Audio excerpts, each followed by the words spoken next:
Dördüncü dersimiz bir uc bölümü elementlerdir. Elementler periyodik cədvələ baxdığımız zaman elementler 123. sayfada çox elementimiz var. Elementler nedir? Özellikleri saf maddelerdiler. Saf madde kimyasal değişikliklerle parçalanmaz. Yani diğer bir karbonu edebilmek edək içi karbon. Yoksa bir oksijeni parçalayak ortadan edək içiye bölək edək içi oksijen. Onsa direkt kimyasal değişikliklerle parçalanmaz. Birleşikleri parçalayabilir. Edebilirlik edək içi element, uc element. Ama elementleri parçala bilmərik edək içi bir elementi edək içi parça element yoksa uc parça element. Kendi özelliğine sahiptir. Her bir elementler periyodik cədvəldə bulunan elementler her biri kendi özelliği var. Bu elementler de harda dizayn edilər. Bizim bir cədvəlimiz var. Periyodik cədvəli. Periyodik cədvəldə dizayn edinirlər. İndi biz periyodik cədvəldə bir numune aldığımız zaman diyelim ki karbon. Karbona baktığımız zaman baxarıq karbon ne olubdu? Bir dörtgen içinde her element her elementlerden karbon olmuş, oksijen olmuş, potasyum olmuş. Baxarıq nədədirlər? Bir dörtgen içindədirlər. Bu dörtgen içinde atom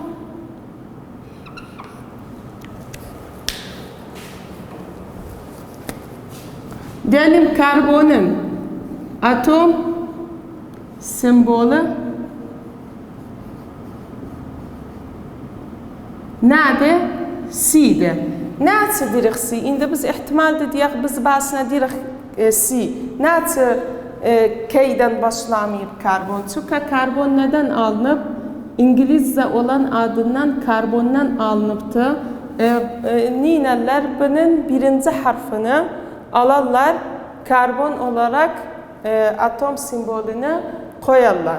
Yoksa oksijen neyden sembollenir? O'ydan sembollenir. Her bir atom neye göre sembollenir? O maddenin birinci harfine göre ama İngilizce olan birinci harfi. Karbonu örnek aldığımız zaman karbonlu periyodik cədvəldə bir dörtgen içinde yukarıda atom sayısı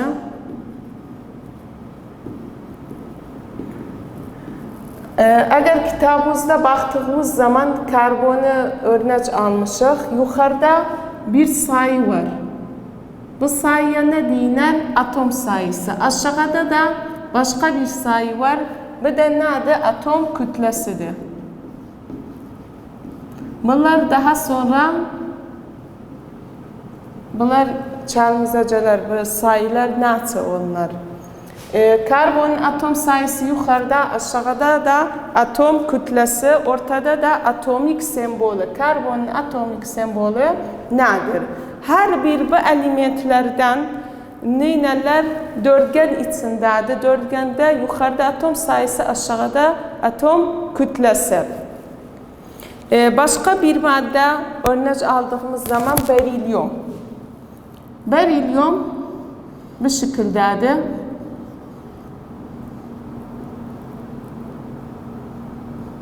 Yukarıda atom sayısı, aşağıda da kütle sayısı. Berilyumun atom sembolü de nedir? Bir i'dir. Bu periyodik cədvəldə olan her bir element neye göre koyulur? O maddenin adına göre maddenin adının birinci harfini alınarak dizayn edilir. Ama bazı madde var, baxarıq yani sembolü, atom sembolü çok farklıdır. Mesela tungsten. Eğer buna göre olsa olurdu T olsun. Ama tungsten neden alınıb? Aşçı adı wolframdır. Wolframdan alınıb çünkü onun atom sembolü nedir? W'dir. İndi periyodik cədvələ baxdığımız zaman kitabımızın 123-cü sayfasındadır. 121 sayfa afwan. Baxarıq bu şəkildədir. Bu şəkildə hər bir metal məsələn turuncu metallardır. Yarı metallar sarı ilə olunub. Metal olmayanlar da yaşıldan sembollanıb. Aşağıdakı iki periyodda hər metal sayılır. Biz periyodik cədvəldə soldan sağa caldığımız zaman baxarıq hər kərə atom sayısı olur? Birer sayı fazla olur. Soldan sağa nə deyilər? Yatay satırlarda olan maddelərə deyək lityum, berilyum, boron, karbon, nitrogen, oksijen, flor, neon bunlar aynı satırdadılar. Bunlara nə deyilər? Periyod. Aynı satırda olan maddelere deyərik aynı periyoddadır. Ama eğer birbiri altında aynı sütunda oldukları zaman mesela hidrojen, lityum, sodyum, potasyum, rubidyum, sizyum, frankiyum bunlar aynı şeydədirlər, grupdadırlar, aynı sütundadırlar. Bunlara ne deyilər? Grup denir. Yani soldan sağa getdiyimiz zaman bu şekilde bu maddeler deyərik aynı periyoddadırlar.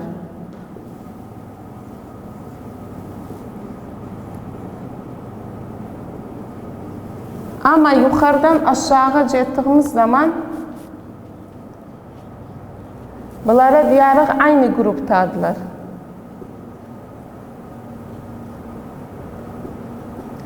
Aynı grupta olan maddeler hepsinin özelliği birbirine çok yakındır. Edebillik deyək özellikleri birbiri içində. Ama aynı periyodda olan maddeler soldan sağa getdiyimiz zaman baxarıq bu maddelerin özellikleri deyək birinci maddenin özelliği ikinciden farklıdır. Üçüncü maddenin, elementin özelliği ikiden farklıdır. 4 2'den, 1'den, 3'ten farklıdır. Yani aynı grupta olan maddeler özellikleri aynıdır. Ama aynı periyotta olan maddeler özellikleri farklıdır.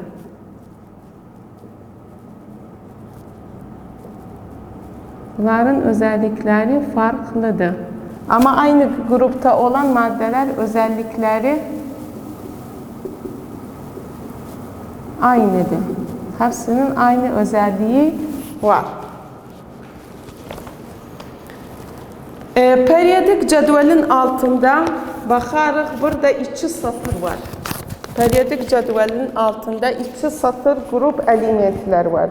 Bu 2 grup elementlərə yuxarıdakını deyilər aktinliklər birinci sütuna, ikinci satıra ne deyilər? Oktinitlər. Aktinitlərlə oktinitlər.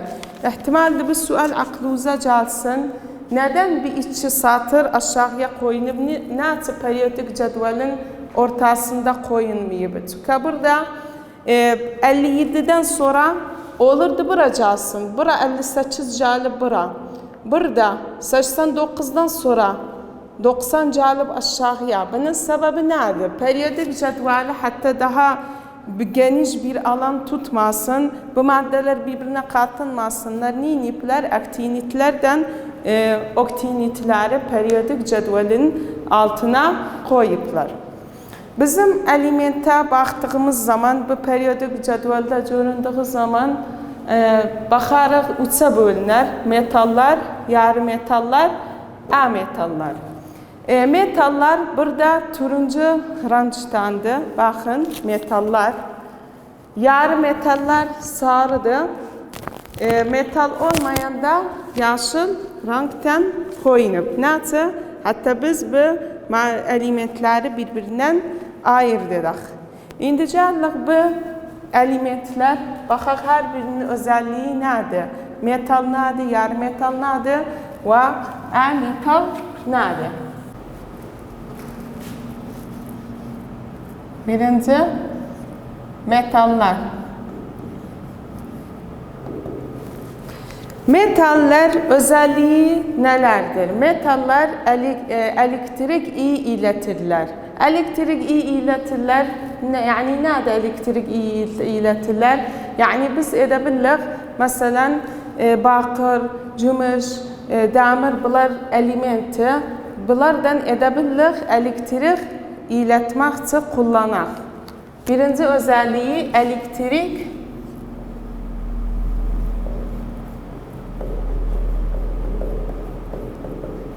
iyi iletirler. Üçüncü özelliği ısı iyi iletirler. Isını iyi iletirler yani nedir? Biz çok kere diğer bir aş yaptığımız zaman aştan inerek çok kere ağaçtan olan kaşığı kullanırıq. Nədir? Hatta ısı yaka elimizi yandırmasın, ulaşmasın. Ama demirden yoksa bakırdan olduğu zaman ne olur? Tez sıcaqlıq elimizə ulaşar. Yani metallar neylerler? Isını iyi iletirler.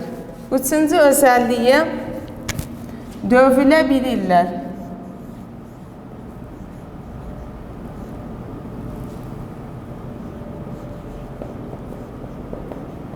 Yani edebiliriz mesela bu metalları dövdüğümüz zaman ne olur? İnce bir tabakaya dönüşür. Dördüncü özelliği çekilebilirler.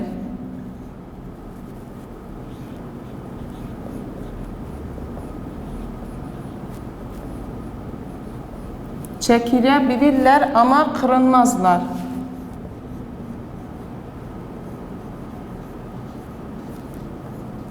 Yani bu metalları edebiliriz, çaçak her ne kadar çaçtığımız zaman bakarız kırılmaz. Ama ne olur? İnce bir tabakaya dönüşür. Metallardan bir örnek aldığımız zaman mesela bakır, yoksa civa, yoksa demir. Bunlar her birisi nedir? Bunlar metallardılar.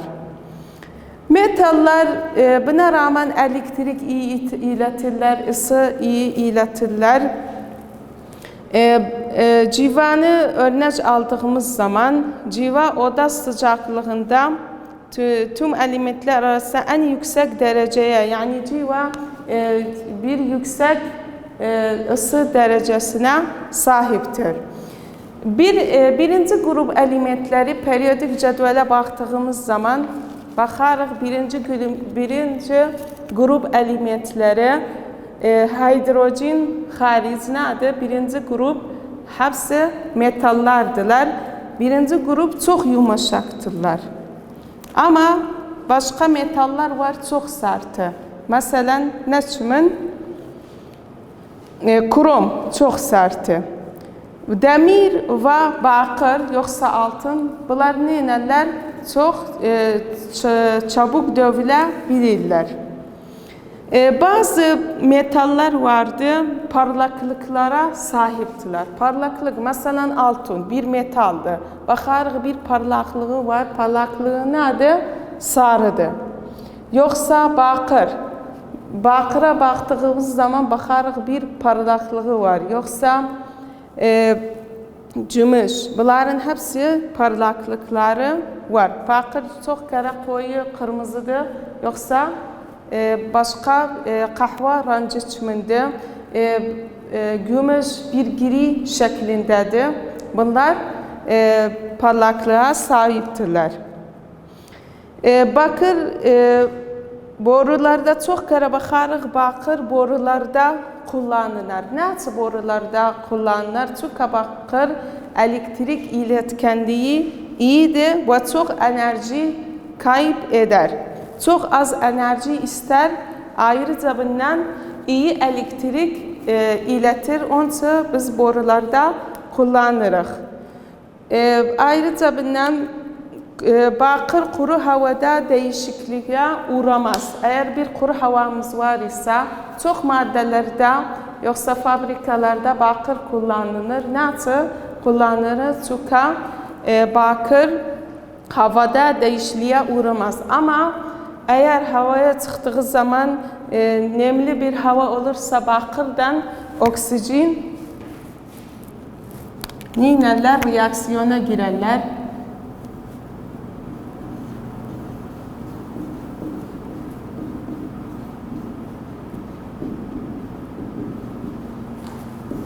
Bakır oksidi yaparlar.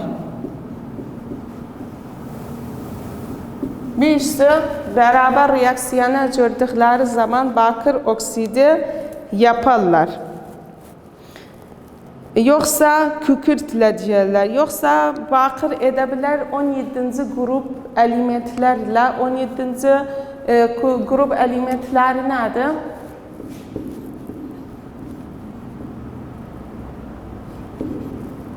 Bakır burada da. 17. grup elementleri.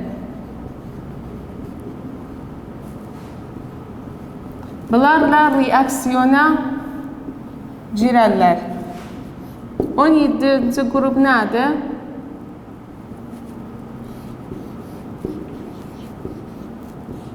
Mesela flor, klor, brom, yod. Bunlarla oksijen reaksiyona girdiği zaman bakır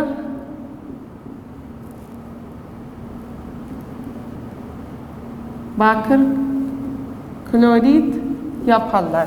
Bunlar da aynı şekilde çok şeyde kullanabilir. Şimdi ikinci metallar nedir?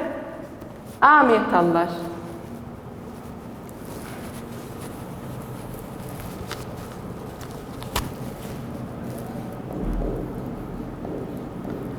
A metallar metallerin tersine elektrik iletkenliği iyidir.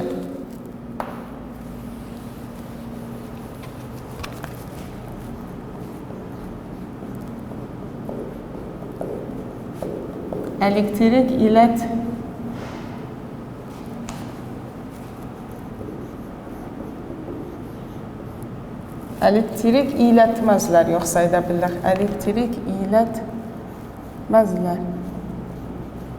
Yani bir bakır aldığımız zaman, bir element aldığımız zaman eğer A metal ise bu metal elektrik iletmez. Periyodik cədvələ baktığımız zaman karbon olmuş, oksijen olmuş, nitrojen olmuş. Bunlar nedirler?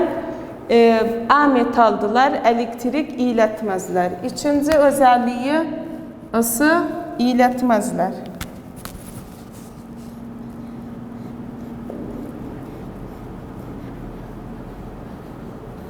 Isı iletmezler yani ne? Yani sıcak olmaz bu maddeler. Her zaman ölçümünde. Sıcaklık iletebilmez. Ayrıca bundan dövülebilmezler. Yani bir karbon, oksijen yoksa nitrojeni edebilmez dövüler bir tabakaya oluşturarak. Ayrıca bundan çekilebilmezler.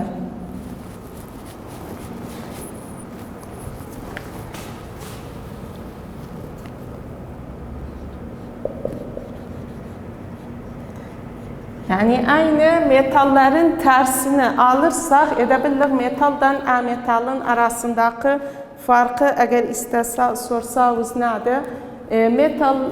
A metal metalın tersidir. O elektrik iletir ama A metal elektrik iletmez. Metal ısı iletir, A metal ısı iletmez. Metallar dövüler ama A metallar dövülmez. Metallar çekilebilir, kırılmaz ama A metallar çalıştığımız zaman çarçılmaz, kırılır. Yani her şeyi metalların aksinadır, tersinadır. Metallardan bir örnek aldığımız zaman mesela fosfor. Fosfor çok sıcak ettiğimiz zaman 597 derecesinde bakarıq bakırlar koyu kırmızıdır renkleri. Ama eğer bakırı 44 derecede ısıttığımız zaman bakarıq bu fosfor Nədir? Beyazdı. Bakır dedim, afwan, fosfordu maksadım. Fosfor 597 derecede koyu kırmızıdır.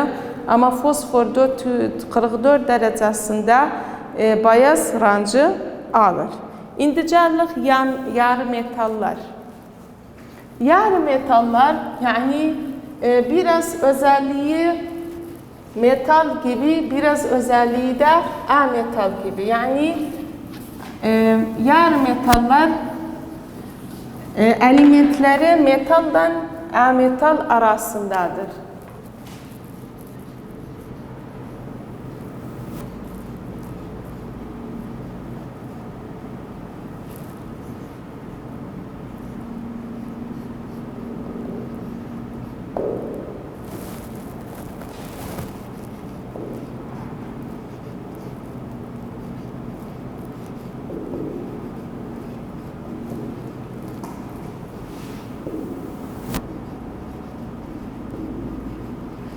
Yani bazı özelliği metaldan alıp bazı özelliği de ametaldan alıptı.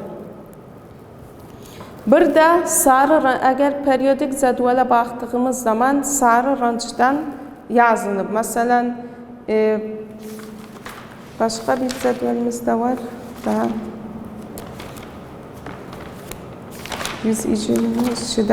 122'de baktığımız zaman ametallar çok daha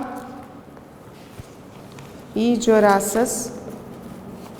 Bu cədvəl sayfa 120'den 123. Baxın, sarı rəng olan elementlere ne denir? Ametallar denir. Yarı metallar denir.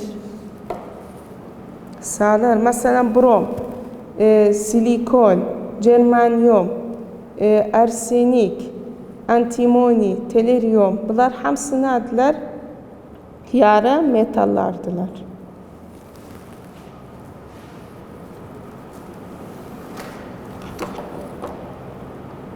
Bu yarı metallar çok şeyde kullanılır. Mesela bilgisayarın kaplarında ne kullanılır? Ametal kullanılır.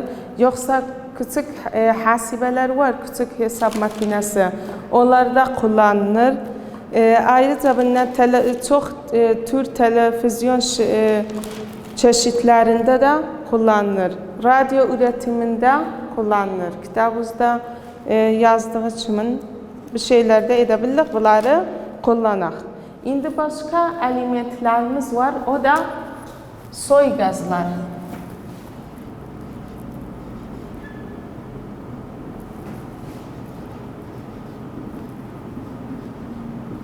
Ya da asal gazlar.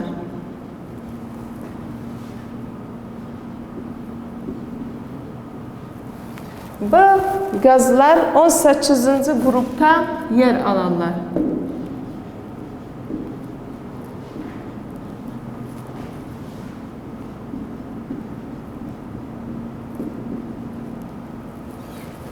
Birinci özelliği nedir? 18.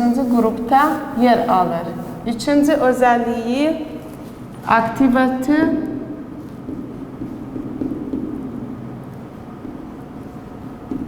azdır. Yani hareketi.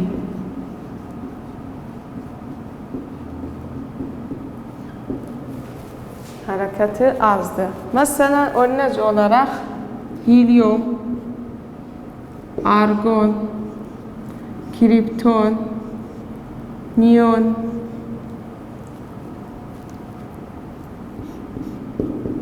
pardon. Bunlar hamısı nedir?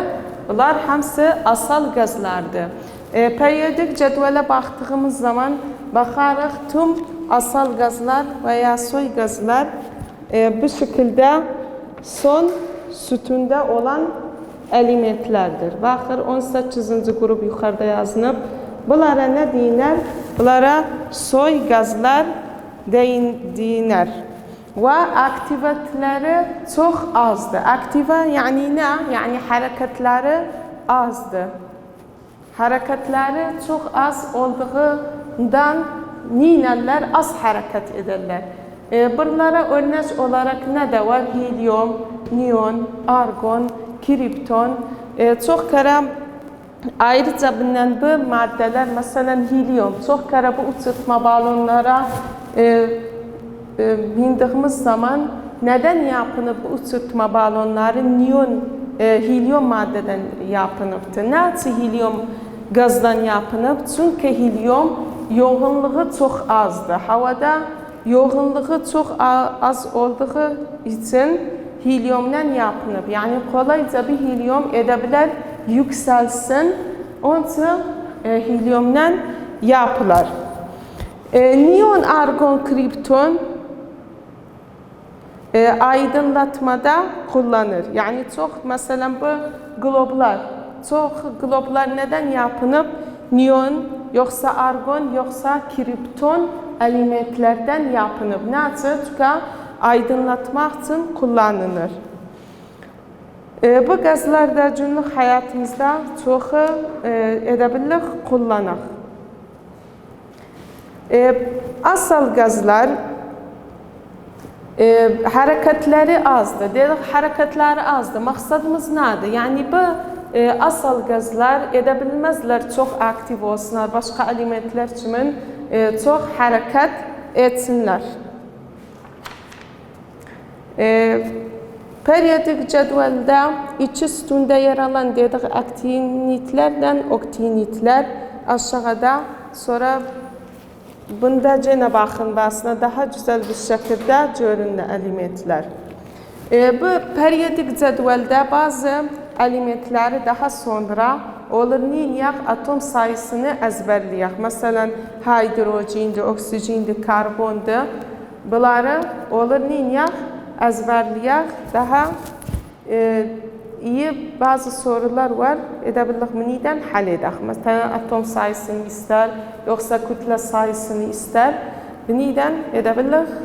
Həll edək. Bu soy gazlar oda sıcaklığında gaz halindədirlər. Oda sıcaklığı yani ne? Yani 25-27 derece arasında nedirlər? Gaz halindədirlər. İndi bugün neynədik? Metallar nədir? Tüm özellikleri bunları işlədik. Metallar türü nedir? Bunları öğrendik. Burada bu bölümün sonuna geldik. Tamam.